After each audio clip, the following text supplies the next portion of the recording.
Great news about the model works. That is back on the mend, and Charlie and Susan are doing well. All right, I have the body basically together.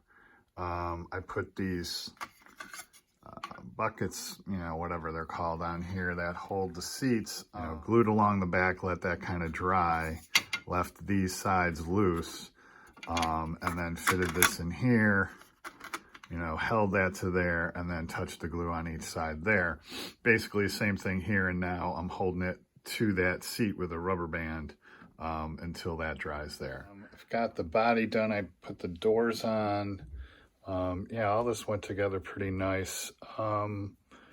Actually, I did have to do a little filling in between, if you could see that white line there.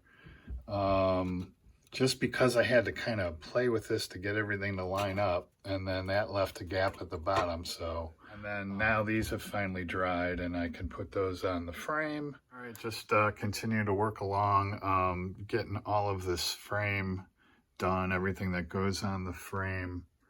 All this piece is back there, but I have to kind of read ahead and make sure. So I built out this suspension and it works. It's kind of cool. But that can't go on until the engine goes on. And then the other thing is, yeah, a lot of scraping, here's just in my lap, all the scraping from just one side of one wheel. So yeah, a lot of cleanup on this, but working my way along. So again, just progressing along on here. So some of this is dry fit. But I just want to make sure everything fits. Just put the crank in there and letting that dry. So now I think I start on the muffler. So again, and then I've got all the wheels cleaned up and kind of everything ready to go for those. Just adding to the sub-assemblies, building as far as I can on everything I can before, I have to group and paint. Yeah, here's another example of how much cleanup this takes. So the closer one is before cleanup. So it has those kind of separation, slightly offset seam marks all the way around. So yeah, just a lot of cleanup every single piece. All these gold or whatever pieces they are require some paint because they were pretty nasty and needed a lot of attention. But I need to go get some paint because all I have is this gold, and it just seems too dark to me. I think it needs to be yellower, if that's, lighter. I think this is too deep a tone. So I'm gonna run to the hobby shop, see what they have. All right, I'm back from the store. Let's try this. Yeah, that seems a little lighter and probably closer to that. So I'm going to do the Mr. Surfacer 1500 in the black first. And then I'll come back and do the silver. So those are ready to go. Over here, all this gold stuff. So I'm constructing those headlights, getting that all the way it should be and all cleaned up. Same thing, these back tail lights needed a lot of cleanup and some filling in here and there. That horn needed some work. And then these engine pieces, so you can see I've got these over here kind of ready to go. And then these engine pieces also need to be that gold. Got to cut the rest of those out, get them on some tape. And then this pipe on the engine here, that also needs to be, but I'll have to hand paint that later. So yeah, so just getting all the sub-assemblies together. I think I have everything pretty much cleaned up, and I hope now be ready for painting. All right, I just finished priming and or painting all of these pieces. I did everything in the black.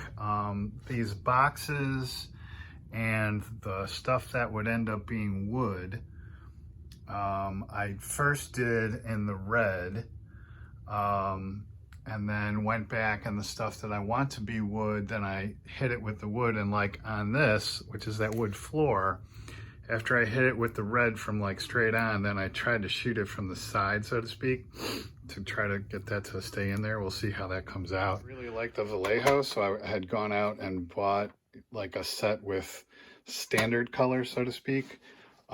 So for these leather bench seats, basically after I shot them with the primer, now I've gone and shot them with, what is this? The orange brown. I just tried to give it a bunch of light coats to let that, you know, those shadows take place. So, then I'm gonna do a wash over those and see if I can't get a leather look. These straps are also leather, but I wanted to differentiate. I'm hoping it'll show through. I did the base in the Tamiya red. And so hopefully, you know, that'll differentiate a little bit, or maybe. So this is my attempt at leather, phase 1. Okay, here's all the silver. That is the last color.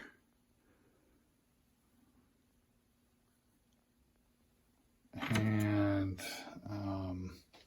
also did the hardware on the stuff that holds up the roof in the same color as, you know, the gold. So I think all the bits and pieces are done. All right, so another update here. All of the painting is done. I've been doing a lot of detail painting, the handle on that, all this stuff that goes on the dashboard. And I still have more to do. I think I'm going to fill those in white in the middle. They're like dials. The engine, for the most part, is done. That top pipe is just resting on there until I can line it up with where it connects to the radiator. I did all the gold painting on all these pieces. Oh, that's what I want to do. I want to come back with khaki for that strap. I didn't like the silver on the wheels, so I actually just did that. Just did the rest of those in the red. Okay, here is all of the sub-assemblies in gloss coat. So everything's drying now. And then once all that dries, I will bring it all together. All right, moving along on this. Man, these pieces are so like thin, and they want to go the way they want to go. Just to get, because they go on these pieces and they turn, and remember I tried to straighten those out. I had to touch some glue right here to these two pieces to get that to be straight across, because this wanted to go in that way and this wanted to come out further this way. And then this wheel has to go over, this wheel has to go over here, that horn has to go. There's a lot of stuff going on there. And then this box is underneath there. So, and then of course on the other side, those two things broke off. I'll put these on the running board first and connect this to that, where's that other fender? And then glue those on the running board up to those. Yeah, this is very spindly. The fit on these wheels, not the greatest. I wish I would have test fit that all before, long before. But they're on there. I mean, they work, but they're kind of wobbly. But I'm real happy with the way that dashboard came out. That looks awesome. And I'm pretty happy with the way my leather seats came out. So, oh, and then the back. That looks cool. I put those license plates on last night. All right, finally got all this stuff in here. I just noticed on the box art, they don't have the other light there. Looks like, or do they? No, that's the horn. So they didn't even put this light on this side because that horn is right up against it and kind of pushes it crooked, but There's so much that's crooked on this thing already. I'm just happy I got it all in there. I trimmed this to kind of put it up against the seat there. So yeah, I don't know if that's straight, but I'm getting there. So I got that side with that box done. I'm gonna wait to put this light on until I put the windshield on. So now I'm gonna do these glass parts finally. All right, put the windows in. I used the crystal clear on the windshield there because, you know, that was a painted surface on the frame. And then I just used the ultra thin and just touched it, laid those in there and just touched it and let capillary action pull it around. So I'll let those solidify. So now I think I just have the roof, which includes these pieces and these pieces. And then I'll put that last lamp on. Huh? I was going to start to video it on the turntable and I forgot two very important pieces, so I'll put those on. After all that work, I can't get that hood off of there. That handle, see, that handle keeps hitting against, wait, now I didn't glue those on the bottom. Okay, getting that off was not easy because of those handles on the side, but fortunately I did not glue the bottom of these leather straps down, so I have a little bit of play in there.